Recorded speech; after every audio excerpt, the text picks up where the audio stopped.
Hello and welcome to news analysis. आजकल देश में कई जगह से खबर आ रही है कि इंस्टेंट लोन ऐप से दिए गए लोन की रिकवरी करने के लिए कंपनीज लोगों का पर्सनल डाटा लीक कर रही हैं, जिसके कारण उनको समाज में बदनामी का सामना करना पड़ रहा है और कुछ लोग तो आत्महत्या करने पर भी मजबूर हुए हैं। और यह बात सामने आ रही है कि ऐप के माध्यम से जो लोन दिया जा रहा है उसमें इलीगल चाइनीज कंपनी का पैसा है। इस वीडियो में हम समझेंगे कि इंस्टेंट लोन ऐप कंपनीज काम कैसे करती हैं और हमारे समाज में इसका क्या असर पड़ रहा है। तो चलिए शुरू करते हैं आज का topic, Chinese money mafia in India. BBC में 7 जून को एक आर्टिकल आया जिसमें पुणे के एक व्यक्ति ने एक ऐप के माध्यम से 8,349 रुपए का लोन लिया 7 दिनों के लिए।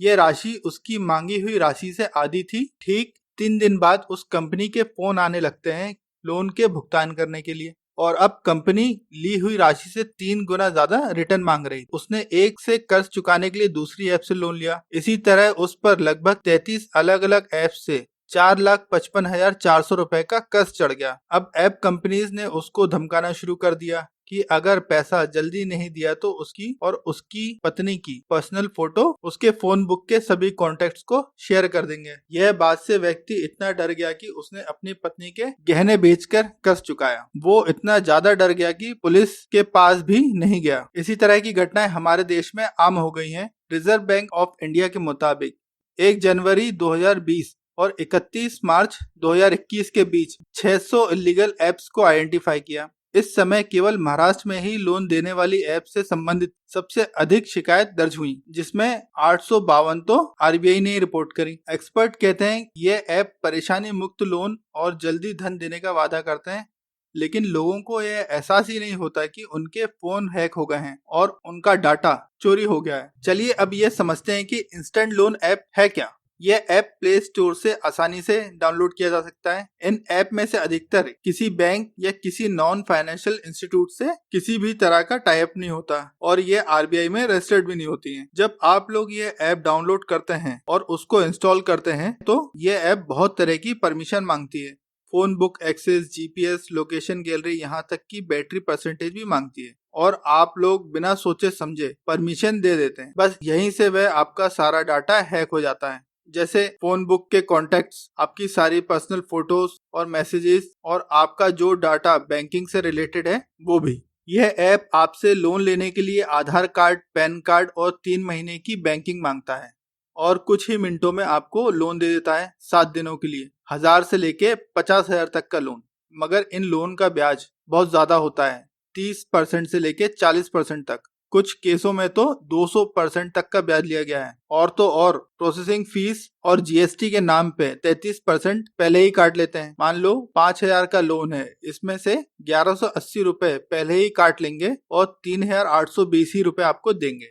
अब आप लोग सोच रहे होंगे कि यहाँ तो कोई ज्यादा दिक्कत दिख नहीं रही है, फिर ऐप लोन से क्या दिक्कत। अब समझते हैं कि ऐप लोन स्कैम काम कैसे करता है। मान लेते हैं किसी व्यक्ति ने एक ऐप से लोन लिया, उसके बाद यह ऐप उस व्यक्ति का डाटा अपने सिंडिकेट्स को दे देता है और कम से कम 20 से 25 ऐप कंपनीज आपको फोन करने लगते हैं और उस व्यक्ति को पहले से ज्यादा लोन देने का ऑफर देते हैं और उस व्यक्ति को ऐप डाउनलोड करने का कहते हैं।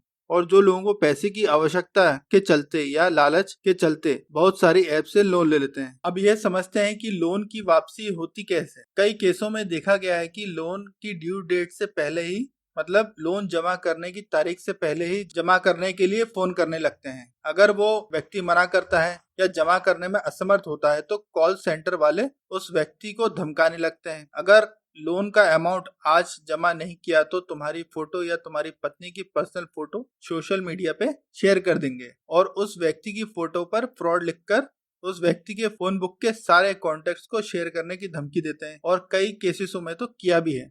अब यह समझते हैं कि इन सब का चाइना से क्या कनेक्शन है। इंडिया टुडे के आर्टिकल में चाइना में 2016 में एक केस सामने आता है। उसमें एक छात्र ने 500 युआन, लगभग 5,000 इंडियन रुपीस का लोन लिया 30% इंटरेस्ट के साथ किसी चाइनीज कंपनी ऐप से। लोन को ना भर पाने के कारण और इस लोन को चुकाने के लिए दूसरी लोन से ऐप लिया और वो भी 30% पर। इस तरह कर्ज बढ़ता गया और 55,000 युआन मतलब 5,50,000 इंडियन रुपीस का हो गया। अब यह तो एक छात्र थी, इसकी कोई इनकम सोर्स भी नहीं था। अब कर्ज की वसूली करने के लिए ऐप वाले ने उसको न्यूड सेल्फी देने के लिए कहा और उसने अपनी न्यूड सेल्फी दी भी। अब जब लोन की ड्यू डेट निकल गई तब उसको की फोटो दोस्तों और परिवार को वायरल करने की धमकी मिलने लगी। अब भारत पर आते हैं। कोविड-19 के कारण जब देश में लॉकडाउन लगा तो बहुत लोगों की नौकरी चली गई, जिनकी नहीं गई उनकी सैलरी कम हो गई। बस इसी समय इन ऐप से लोन लेने में बूम आया।